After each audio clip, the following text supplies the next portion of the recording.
Hello and good morning once again. It is time for our social segment, which is brought to you by Peak Milk. Drink Peak Milk every day. Now, you may have seen him a few times on the newspaper review, but today he is here on our studio panel talking about a current situation which we have in our country, which is a bit alarming. There have been a rise in crimes on our streets, which has been attributed by an increase in small arms that have come available on our streets also. Whether or not this is an accurate depiction, we're actually going to find out. But with me in the studio, we have Johnson Asante-Chum, Public Relations Officer for the National Arms Commission. And we also have Alimo Diallo with the West African Network for Peace. Good morning to you both. Good morning. Good morning. How's everything going? Good. Johnson, let's start with you. Obviously, a regular person here on New Day, but today we've got you in a different capacity because we actually brought you in for something that this is your expertise, this is your work. What is the current situation with small arms in our country at the moment? There seems to be a lot of manufacturing. There seems to be a lot of possession, and currently, even the police have come out to even try and enforce certain laws which are a little bit outdated in current days. But so you tell us, from your experience, you being in the commission, what is the current situation with small arms? Thank you very much, and good morning to our viewers. The current situation, as we know, and from arrests and crime that's going on, seems to be on the increase. I cannot put figures on it currently because we are doing a study which would come up, the results will come up somewhere in August. And so when that results come up, we will be able to tell exactly, what the situation is, how many weapons are in circulation, how many are illicit, and all that. And then also we want to look at the extent of damages causing to society. I can, however, tell you about the last survey that was done in 2004, thereabout. That's almost 10 years ago. And that survey report puts the small arms in circulation to about 400,000. Wow. Now, out of that 400,000, it also says that about 120,000 are in the hands of civilian, and out of that number, about 95,000 illicit have not been registered. That is the kind of situation we face. We are looking at the figures probably going up after the survey because of what is happening currently. If you talk about manufacture, whether it is going up, that also I am not able to tell concretely, what is happening, because the kind of manufacture that we've seen is done illegally, and so it is difficult for you to put figures on it. And I was discussing with you of what the situation is with regards to manufacture, who is allowed to do it and who is not.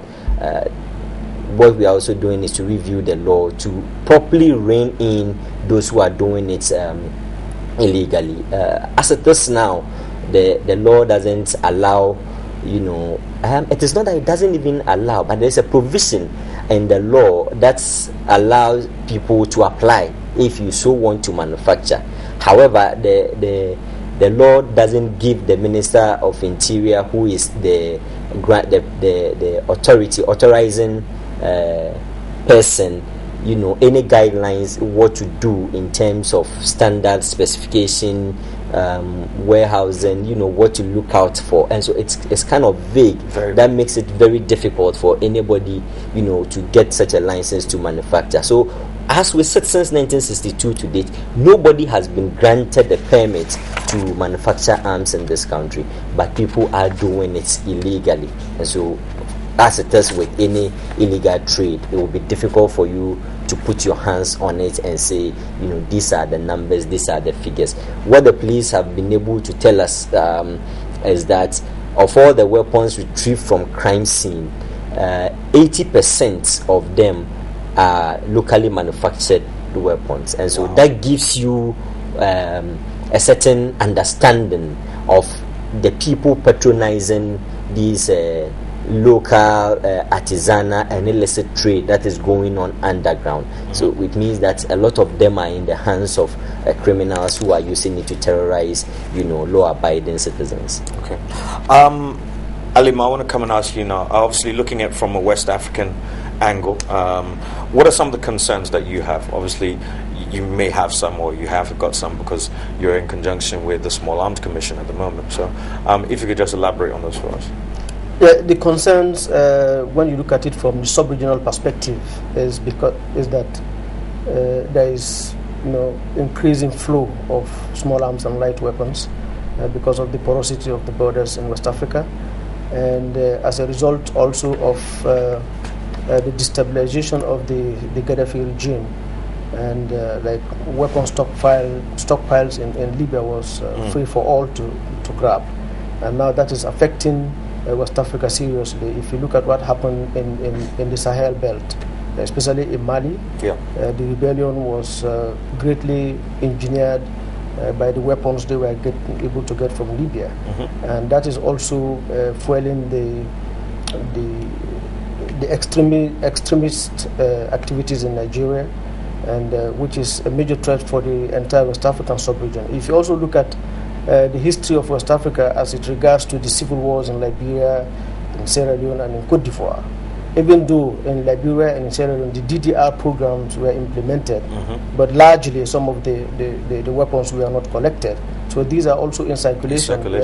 Sometimes we hear of border attacks between Liberia and Cote d'Ivoire, and so there is this illicit circulation of mercenaries and also of arms around the sub-region.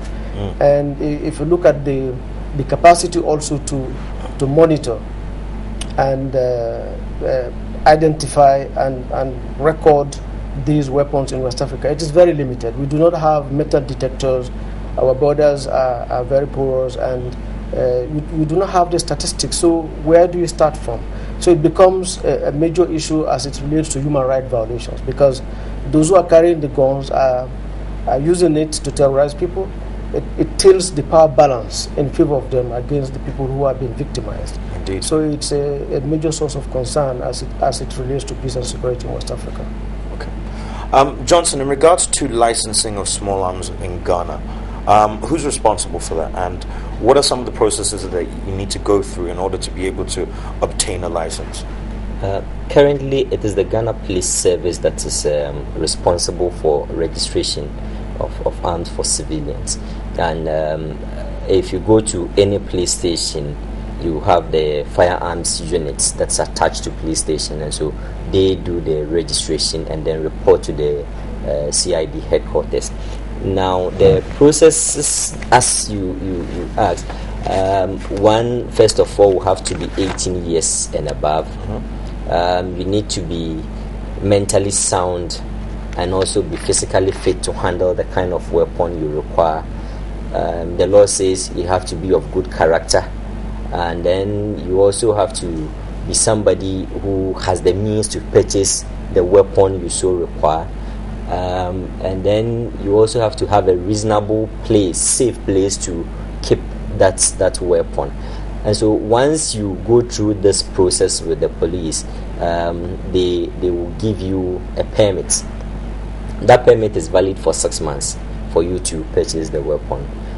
There are people who have been licensed. We call them licensed arm dealers. They are granted permits by the Ministry of Interior to import weapons into the country. And that's only for civilian. That's what we call the civil category of weapon, right, which includes the pump action, the single barrel, and the double barrel guns. Those are the ones that you can actually go to the police and get a permit for. So he gives you a permit which is valid for 6 months.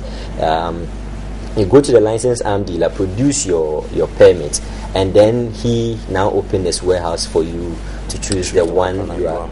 So, but even that, the licensed arm dealer, it's a control system, doesn't have the keys, the sole keys to his warehouse to open. Right. He's supposed to have 2 of the keys separate, and then the police have other 2, and so they open it together at the same time. You finish and then they close up. That is how the process is supposed to be. Okay. Then you take it back to the police. Then they give you a license. They license that weapon for you, and that license is valid for 1 year, and that is renewable. The permit is not renewable.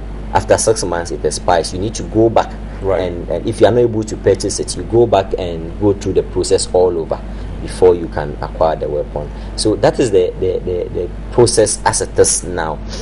One of the issues we have also raised for discussion in the upcoming legal review is to look at the age, for example, that if you purchase it at 18, do we still think that at 18 people should qualify to own guns in this country? Right. There have been several schools of thought. Others said that once people are allowed to vote at age 18, why do you want to restrict them? I mean, allow them. Others also think that, look, at age 18 in Ghana, the person will still be under the control of his parent. He should probably be at the university or somewhere in the senior secondary school trying to find his way out of education. Why do you want to allow such a person at that age, to have a weapon? So these are very interesting discussions going on. Let me say that the Commission hasn't taken any position on these matters yet. We are still collating views, and then we will put all together. I personally think you should increase it. I think it should go up to at least 21 to 25. Yeah, so it's one of so we are still in the process of collecting views. I think Diallo has some disagreement with. Not disagreement, but I just want to throw a word of caution because we don't want a situation wherein when you're carrying a weapon, it gives you a lot of power, and then the person you are confronting might feel inferior and submit to whatever you're doing.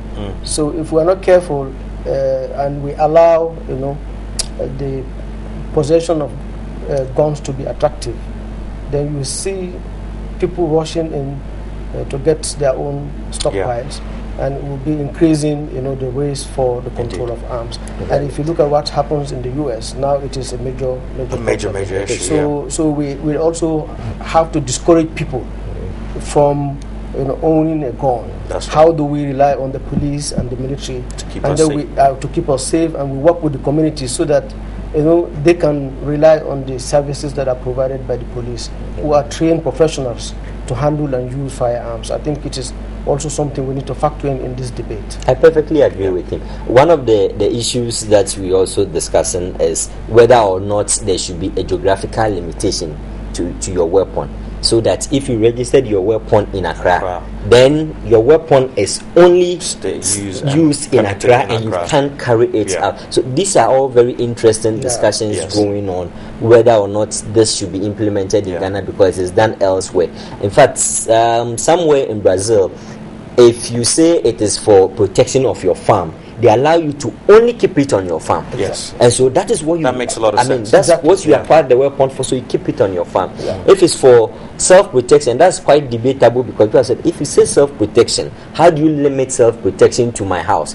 Because on my way to the workplace or something, I still will probably be a danger or something. Somebody can attack me, so I still will need some level of protection. And so these are all issues that we are still raising for debate, and we think that views like this are going to be very helpful in this. I think the age one definitely should be a fact. I mean, for instance, in the United States, 16 to drive, 18 to vote, 21 for tobacco. You need to be 21 to even smoke. So that's another angle that you could even look at. But I want to talk about something that the gentleman said when we were watching the video in the beginning about starting an association of blacksmiths, so that they could, if need be, and that trade is not perfect for them, then maybe push them into creating agricultural tools. We were discussing another angle, that if we do have skilled blacksmiths, then maybe there's something that we could do to control the manufacture of these particular arms, to see if we could actually create somewhat of an industry. I mean, if we have this amount of illicit and illegal manufacture of firearms, and they are able to meet a certain standard, then maybe this is something we could start using as an export and maybe even earn some revenue for Ghana. Interesting. But you see, let me give you some also figures from the 2004 baseline survey. It is estimated that Ghana has about 200 blacksmiths in each region, administrative region. And so you are talking about 200 times 10. And then the blacksmith says they have capacity to produce at least 6 guns in a month. So you are talking about 6 guns times 200 yep. times 10. Yep, times 2,000 going out there. Yeah, so that is the kind of capacity they have. But that doesn't mean they produce this number, right, because it is dependent on certain factors. Yeah. One, whether the person has the market to produce for, the yep, demand is there, So there are a lot of factors, but that is the reserve capacity we are talking about. Right. And so it's a kind of dangerous industry that we are sitting on, looking at the capacity and the numbers involved.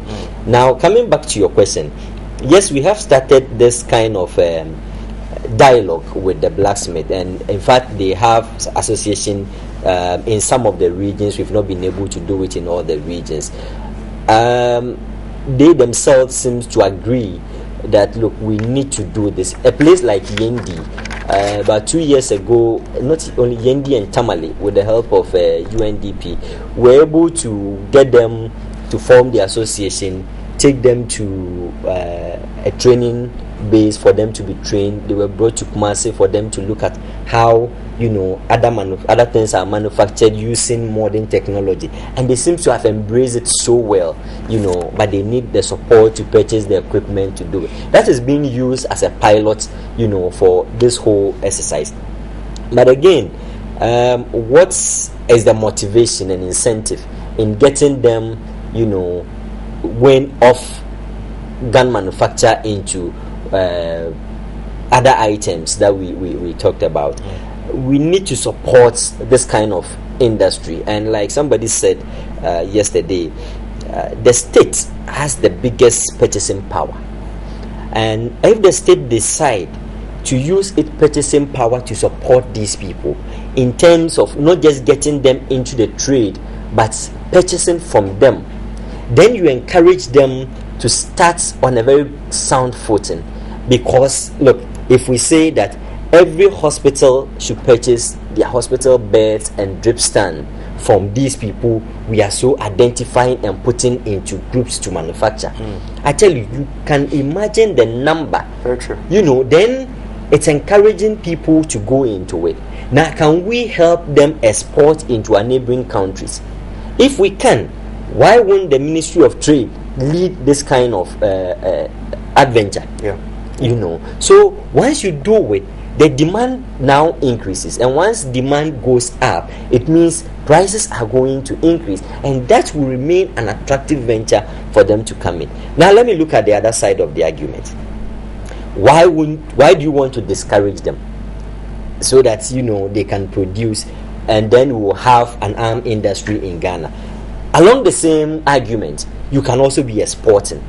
Question is, do we have the capacity to standardize? That's one thing. Now we all know what pure water did to us 2-3 years ago in terms of cholera.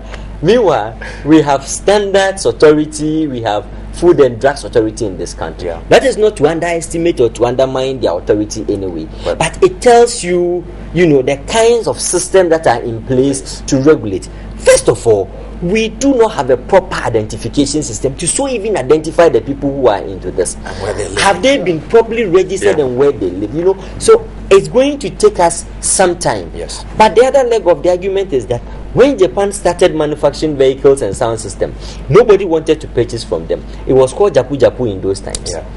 Today, the most durable vehicles on the road are from Japan. Yeah. So the other side of the argument is that allow them. Let them do the try and error. We will get there. But you are not talking about just a sound system that plays and the sound is doing machine. You are talking about something that can kill. Yeah. But that is not my side of the argument. That is just the various sides that are playing out. So in trying to review the law, we are going to collect all these views. And one of the things we are trying to do is to institute a bigger platform for a debate where all these varying opinions will be brought to bear. And I'm inviting you in advance to cover that live activity for us to see. And so I know that friends from WANEP, from Kofi Annan International Peacekeeping and Training Center, West Africa Action Network for Peace Building, FOSDA, and other civil society groups will be willing to contribute. And then the blacksmith themselves will also come and state their position, because it's a stakeholder conversation we are trying to institute to see what will go into it. If at the end of the day Ghanaians think that we want this industry and we think it can be done ABCDZ, put these measures in place and get it done. We are all for it. I mean, we are messengers of the state. You have sent us, you give us the mandate, and we deliver. All right. We're almost running out of time, but I want to ask you this, Alima. A lot of the current crime that's been taking place has been very reminiscent and reflective of what's happening in the West. Obviously, the gunning down of people in broad daylight is all things that we've seen happening in America, in Europe, and all the rest of it. How do you think that we as Africans can stop that influence of gun culture from the West coming into our shores? The influence of gun culture is a major concern, and even the movie industry is also one of the factors that is also driving that. Because if you go to the cinemas, almost all the movies that are shown today are violent movies, so it's a major issue. And violence can be very attractive, especially to young men. So I think what we need to do is to continue to engage in education and awareness raising, and also invest in the alternative livelihoods of these people who are involved in the manufacturing of firearms. Because he gave a statistics that the police report confirmed 80% of weapons that are used by criminals are locally manufactured. And then he also gave an interesting statistics of 200 manufacturers in each region. And you should know these people depend on this for their livelihood and for their families' sustenance as well. So we need to look at creative ways of diverting this energy of creativity into positive use. Like agricultural, to implement can also be a major source of revenue for them. And then in Africa, every government is talking about investing in agriculture. 60% of arable lands are in Africa. So government are just talking about, but this has to be a deliberate strategy to make sure that the people can earn a decent living and their skills can be put into valuable use. That's one. And then we also need to discourage the use of firearms, as I said earlier.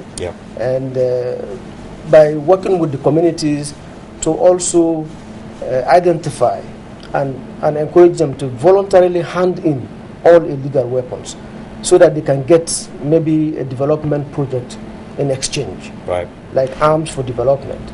So you need to work with the communities, educate them, so they understand that if you use a weapon and then it creates insecurity in your sub-region, what is meant for development might be used for peacekeeping, and the community is losing. So how we bring in these analyses and embark on education and also strengthen the capacity of the police in terms of identifying and arresting weapons that are in circulation. I think these are some of the measures we can put in place to make sure that we really minimize the influence of gun culture. Johnson, 30 seconds. We're running out of time. Okay, so let me focus locally because I wanted to give you some other scenarios. One of the things we are looking at, for example, and which the law doesn't say, because I need to focus more on the legal review. For instance, and we were talking about it often, when you acquire your weapon, the law doesn't allow you to practice on that weapon. So people have acquired arms in this country legally to protect themselves, but the arms have tended to be a danger to themselves because for 5 years, 3 years, the person has the weapon, he's renewing the license, he has never trained on it, he has never fired it. So the day something happens and he picks that weapon, it's a danger to him and his family. So the other point is, should we allow a competency training where somebody goes to train on this weapon, a shooting range controlled by somebody where you can go and train on your weapon and come back, so that you know that the day you will pick this weapon, it is not going to endanger your life. Just before you cut me off, he raised an issue that I want to look. Quickly. There are over 640 million small arms in circulation globally. And small arms move with human beings. So the movement of human beings, people across the globe, move with the movement of small arms. 100 million in Africa, 8 million in West Africa, and you're talking 400 million in Ghana.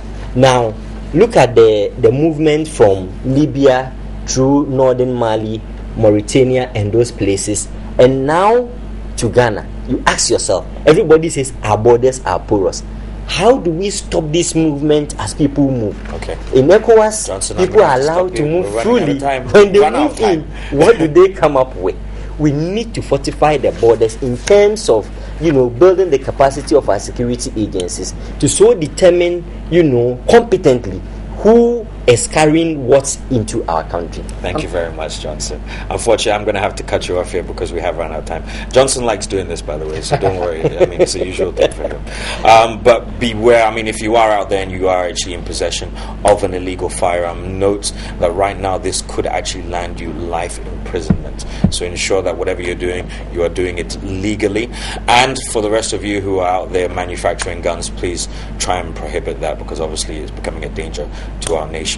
This has been Mr. Johnson Asante Chum, Public Relations Officer for the National Arms Commission, and also Alimo Diallo from the West African Network for Peace. Thank you both for coming in this morning. This has been our social segment brought to you by Lit.